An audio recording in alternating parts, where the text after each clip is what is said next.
Hi everyone, how are you? All you sweet little dreamers out there. It's been a week and a lot has happened. You know, what a difference a day can make. How about 7 days? 24 little hours times 7 days in a week. It's 168 hours, I think. Multiply that by 60, that's a lot of seconds. And life is happening in every single one of them. But here we are, we're back. We're still in Monterey, at Lover's Point specifically. And last week when we started the show, I kind of came in with a monologue that I had prepared because it was important to me to very clearly define what I was trying to do with this show, which is create joy from the weirdness of being a human on this planet, which is true. But what I don't want to do is prepare monologues ahead of time. I just want to show up, you know, talk to you off the cuff, read you a story, check in with someone, a friend, a loved one, show some gratitude, and, you know, tuck you in. Give you a nice little night-night. You know, but these aren't just stories for night-night specifically. They're bedtime stories, yeah, but they're stories for any time. You know, there's so much content out there, there's so much noise, and everyone's competing for our attention. You know, they need you. Like it's how we make money, but it also makes us crazy. So I don't want to be a part of that noise. What I want to be is a safe space where you can come, where when you need a moment to yourself, you know, alone together, just to take a minute and reflect on the day, or just check out from the day for a second. Maybe it's a nap. Maybe it is night-night. I don't know. But what I do know is I need this as much as anyone else. And I am very, very happy to have you in my company.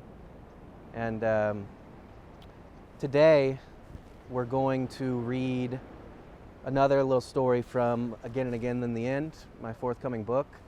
The story is called Starlight. And after that, we're going to check in with my dad, Emil. We talked a lot about buttholes last week, and specifically, we talked about his butthole, and I wanted to give him a chance to talk to us about it too. But yeah, anyway, let's get to it. Settle in, let's wind down, cuddle up, and enjoy. Welcome to Night Night.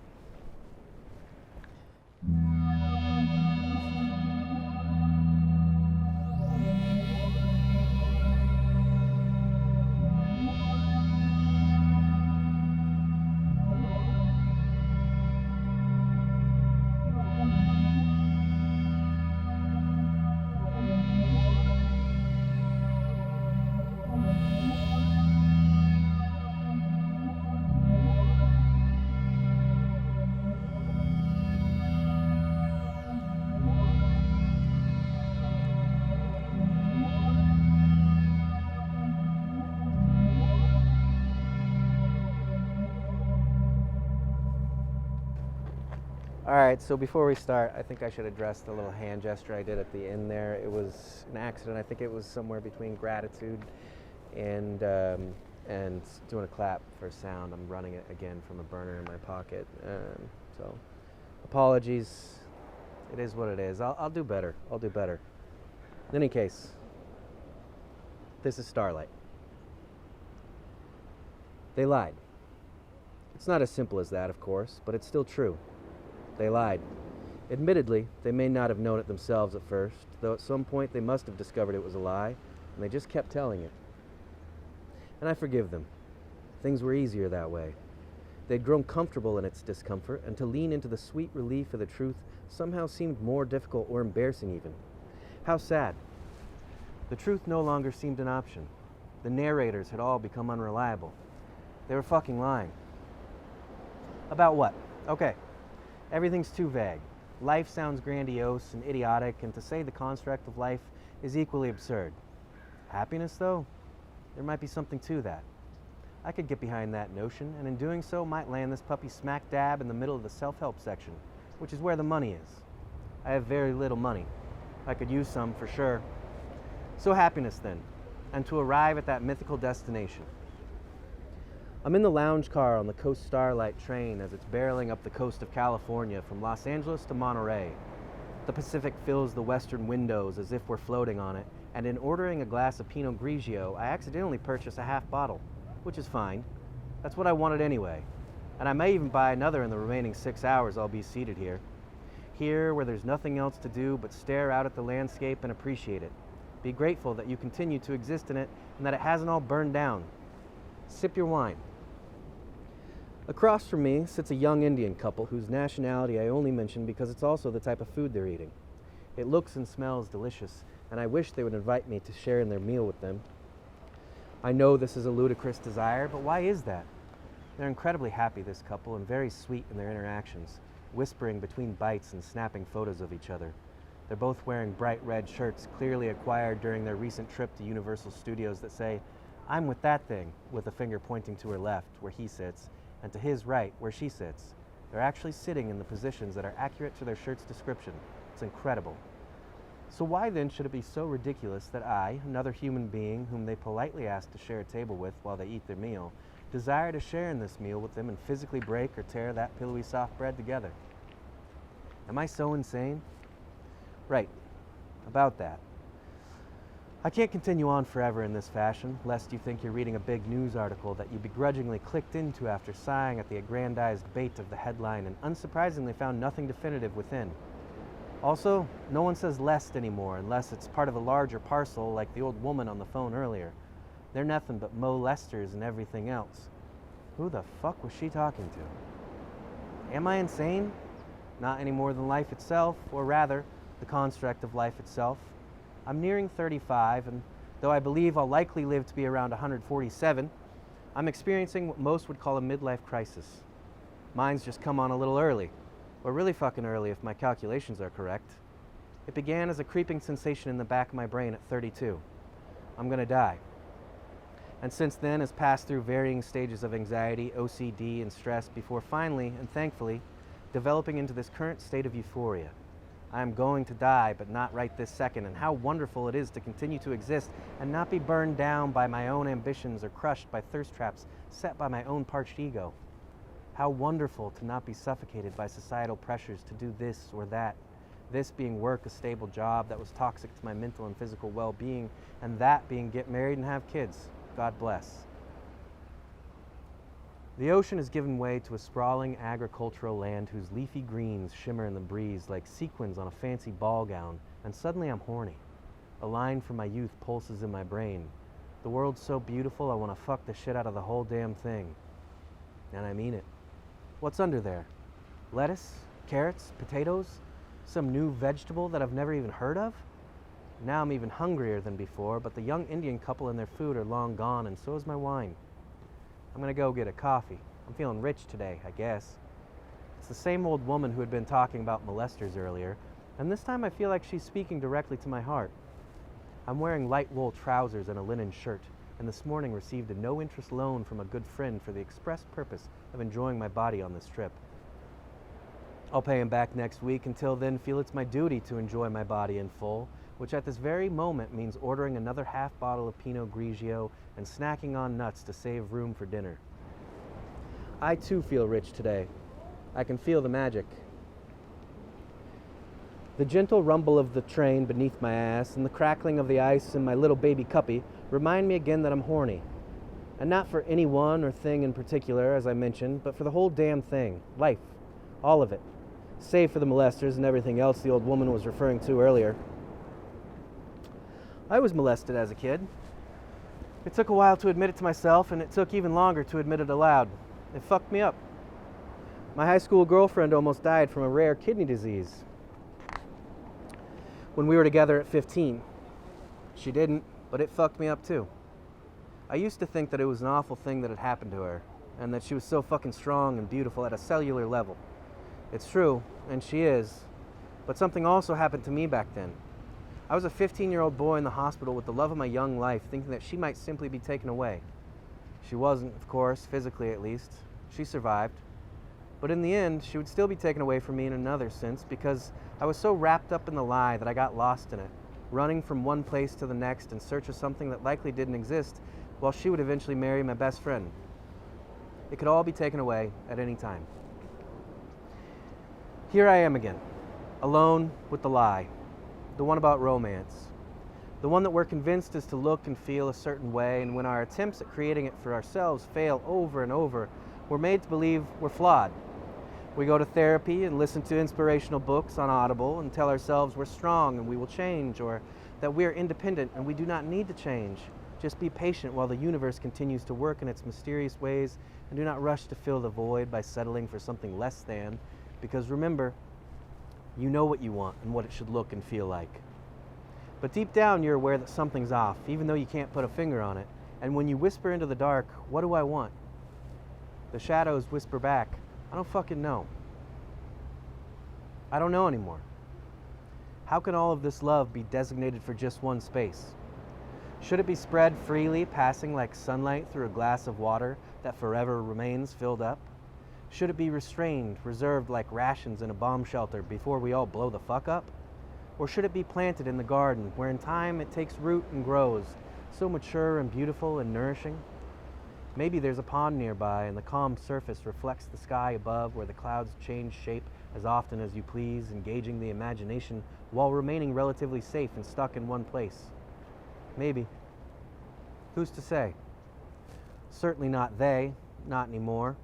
They lied, likely out of fear of admitting that they really didn't know either, which would have taken too much strength. How empowering now then to finally admit that it's okay to not know. It's okay to not know. It's okay to not know. For every bit of science and technology that aims to further enhance our understanding of this world or make sense of our existence, there will always remain the underlying mystery of why. What is the purpose, our meaning? The answers are all made up. We create our purpose and give meaning to our existence. It's okay to not have one definitive answer or any answer at all, because the response will forever be as unique as the individual. To progress is to let go. Relax your eyes, open your heart. It's here where you will find what matters most. This universal connectedness, the real substance, your own truth. And if you're lucky, maybe you'll have someone to share it with. That was a mouthful. I'm gonna get a little sippy and then check in with my dad.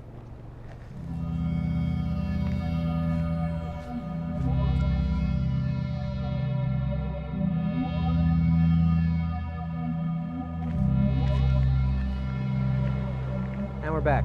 Got ourselves a sippy. We're gonna check in with my dad, Emil. He's the owner of a mold remediation company here on Monterey Peninsula. It's called Green Home Solutions. We make air better. It's an unpaid ad for him. See what he's up to.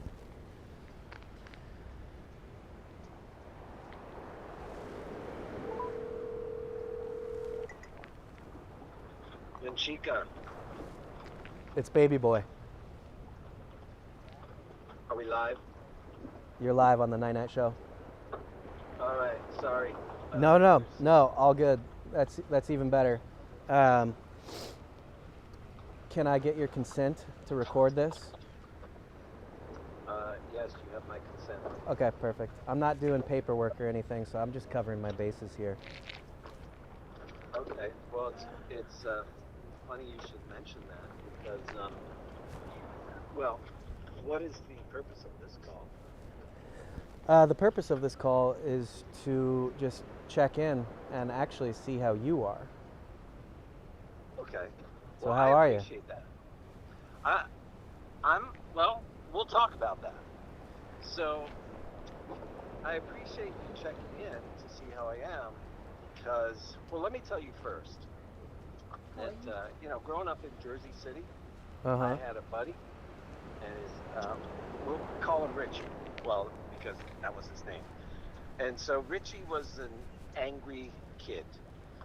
Okay. And he would pick a fight with anybody and everybody.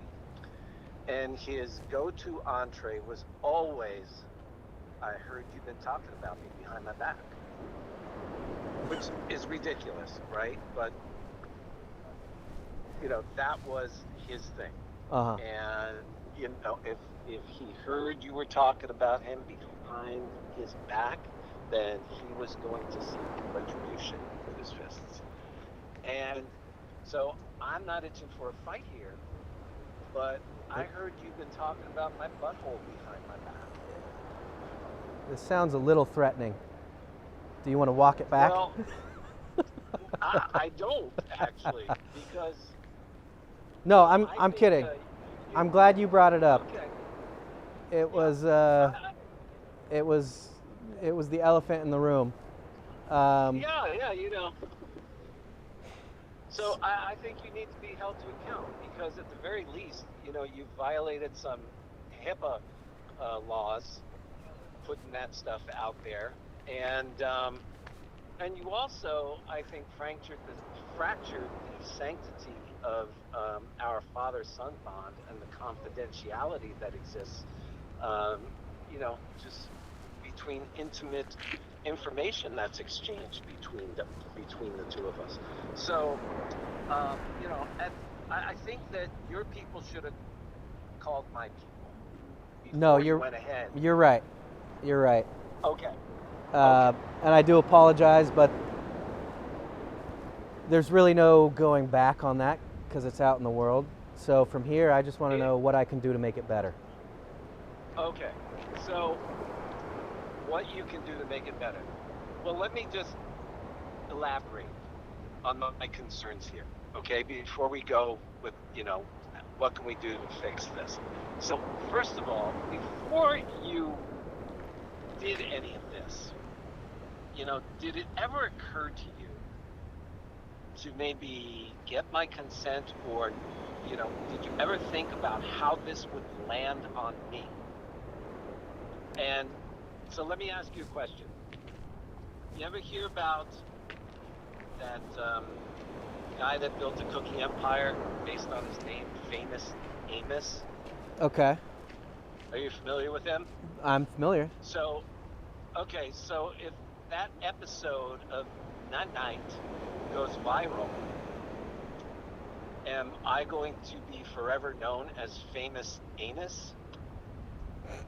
I mean, come on, you gotta think about these things. You literally caught me with my pants down.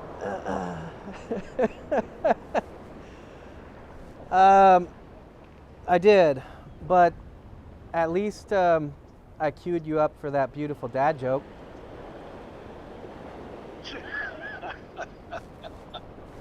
Is that what you did here?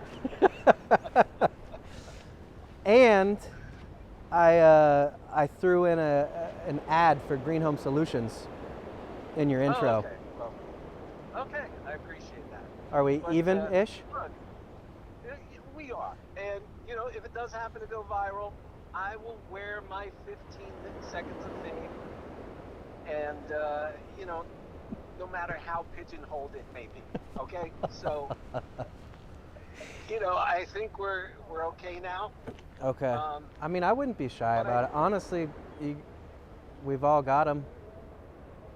Yeah. We've all got them. And hopefully yours is tight.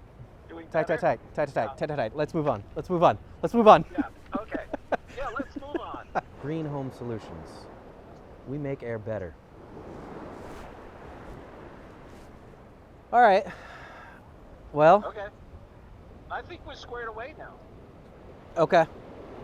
I think with this little talk here, I've given a boost to your career, and hopefully you consider my recommendations for upping your moniker game, if you will. And hey, best of luck to you. Thank you. All right. All right. I got to wrap it up over here. All right. Proud of you, Benjamin. Thank you. I'm ready for a nap All right. after that. All right. Love you, Dad. So am I. All right. Love you. Love you. Bye. Bye. Well, that wasn't the check-in that I was expecting, but it never is with Papa Emil. But I'll take what I can get. I love the man. And I love you. Thanks for tuning in again. I hope to see you next week on another episode of the Night Show. So till then, sweet dreams and night.